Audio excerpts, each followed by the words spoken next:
राधे राधे। आज की इस वीडियो में हम बात करेंगे कि एक पीवीसी फ्लूट और एक बेम्बू फ्लूट में क्या अंतर होते हैं।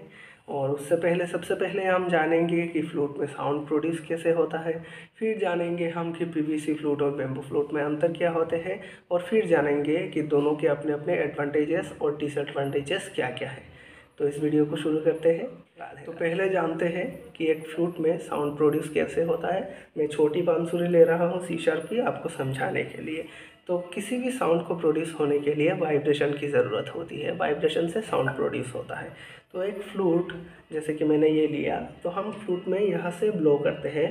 तो ये अगर 3 होल हमने बंद कर दिए तो यहाँ से लेके यहाँ तक फ्लूट वाइब्रेट होता है। और इधर तक यहाँ से लेके यहाँ तक फ्लूट वाइब्रेट होता है और एक साउंड प्रोड्यूस होता है। इसको अगर हम खोल दें तो यहाँ से लेके यहाँ तक होगा, तो थोड़ा चढ़ा हुआ साउंड प्रोड्यूस होगा। ऐसे जैसे इसको हम अगर यहाँ तक खोल दें तो यहाँ से लेके यहाँ तक वाइब्रेट होगा और साउंड प्रोड्यूस होगा। तो साउंड प्रोड्यूसन के मामले में हम थोड़ी बहुत क्लियर हो गए। अब हम इन डेप्थ में देखेंगे कि बेम्बू और पीवीसी में फ़र्क क्या होता है, अंतर क्या होता है। तो फर्स्ट ऑफ ऑल इन दोनों में अंतर होता है। ये दोनों ही ई बेस की फ्लूट्स है। ये पीवीसी का है और ये बेम्बू का। ये मैंने राधे फ्लूट से ऑनलाइन मंगाया था और ये मैंने खुद बनाया है बेम्बू का ई बेस की पीवीसी फ्लूट। तो इन दोनों में पहला डिफरेंस होता है टोनल क्वालिटी का। जो बांसुरी की टोन होती है, स्वर तो ठीक है, पर जो टोन होती है उस टोन की क्वालिटी का, जो मतलब बांसुरी का साउंड ज़्यादा होता है बांस की बांसुरी में, पीवीसी में साउंड कम होता है। और टोन की क्वालिटी डिफरेंस होती है। पीवीसी की टोन थोड़ी दबी दबी रहती है, बांस की टोन थोड़ी खुली हुई रहती है, सुनने में अच्छा लगता है। तो हम सारेगामा प्ले करके देखते हैं। पहले मैं बेम्बू में प्ले करूँगा, फिर पीवीसी में प्ले करूँगा। आप कॉमेंट कीजिए कौन सा अच्छा लगा।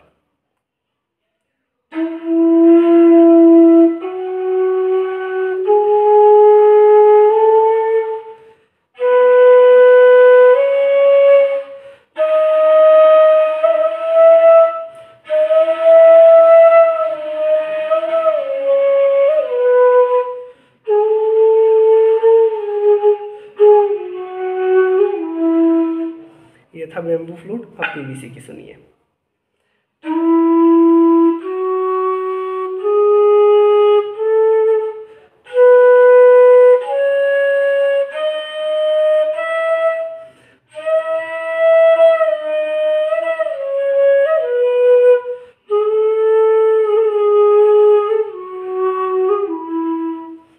वैसे एब्सोल्यूट बिगिनर लेवल पे टोनल क्वालिटी उतनी मैटर नहीं करती। आपको उंगलियां फ्री होनी चाहिए, उंगलियां फ्री करने के भी एक्सरसाइज करनी चाहिए। तो एब्सोल्यूट बिगिनिंग लेवल में वो इतना मैटर नहीं करता। पर अगर आप स्टेज परफॉर्म करने लग गए, थोड़ा बहुत स्टेज परफॉर्म करते हैं, तब टोनल क्वालिटी मैटर करती है। देखते हैं दूसरा और सबसे इम्पोर्टेंट डिफरेंस। दूसरा और सबसे इम्पोर्टेंट डिफरेंस आ जाता है एक पीवीसी और एक बेम्बू फ्लूट में जवारी का। जवारी बेम्बू फ्लूट में बहुत अच्छी निकल के आती है और बहुत डे बाय डे हम जब प्रैक्टिस करते हैं बहुत ज़्यादा, तो हमारी उंगलियों के हिसाब से, फूक के हिसाब से वो बेम्बू फ्लूट थोड़ा मतलब हमारे जैसे एडजस्ट हो जाता है। पर पीवीसी फ्लूट में ऐसा नहीं होता। फर्स्ट ऑफ ऑल तो पीवीसी फ्लूट में जवारी बिल्कुल अच्छी नहीं आती। मतलब कई कई केसेस में थोड़ा बहुत आ जाता है, पर जवारी उतनी अच्छी नहीं होती जितनी बेम्बू फ्लूट में हो सकती है। और टोनल क्वालिटी भी बेम्बू फ्लूट में बहुत अच्छी होती है जवारी के कारण। तो जवारी बेम्बू फ्लूट में बहुत अच्छी आ सकती है और डे बाय डे वो आपके फ्लूट में इम्प्रूव होगा। आप जितना बजाओगे उतना फ्लूट में इम्प्रूव होगा। पर पीवीसी के फ्लूट में उतना कोई मैटर नहीं करेगा। आप जितने भी दिन भी बजाओ, वो पहले से जैसा है फ्लूट वैसा ही रहेगा। फ्लूट में कोई डेवलपमेंट आपको नहीं मिलेगा। तो बेम्बू फ्लूट का सबसे बड़ा डिसएडवांटेज जो है वो है कि गर्मियाँ और सर्दियों में इस फ्लूट को बहुत मेंटेन करना पड़ता है।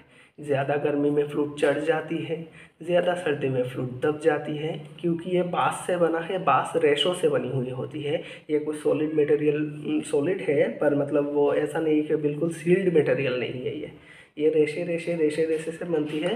तो गर्मी में ये चढ़ जाती है, खुल जाती है, बाँस का आवाज़ खुल जाता है। और सर्दी में बाँस दब जाती है, तो बाँस का आवाज़ भी दब जाता है। बाँसुरी की ट्यूनिंग थोड़ी हिल जाती है। तो बाँस की बाँसुरी को हमको बहुत संभाल के रखना होता है, बहुत मेंटेन करके रखना होता है।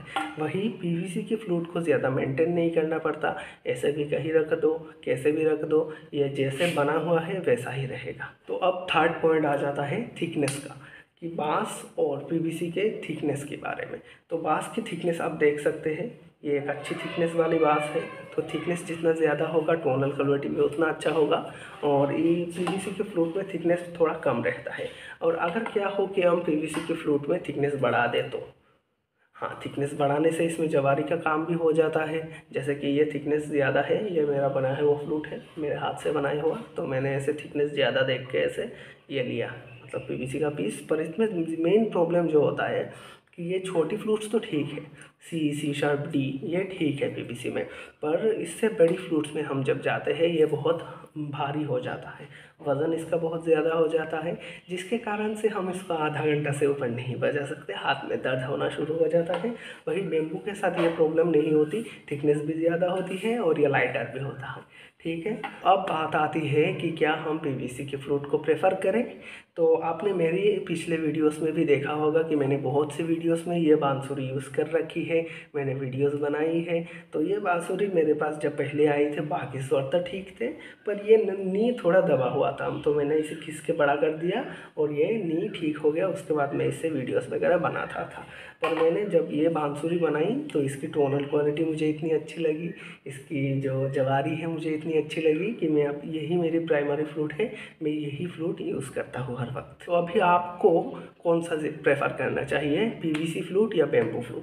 देखो, बेम्बू फ्लूट के मुकाबले में पीवीसी फ्लूट सस्ता पड़ता है। अगर आप सस्ती बेम्बू फ्लूट ढूंढने जाओ तो वो अच्छी फ्लूट आपको नहीं मिलेगी। ठीक है, पर पीवीसी फ्लूट सस्ता मिल जाता है बेम्बू फ्लूट के मुकाबले।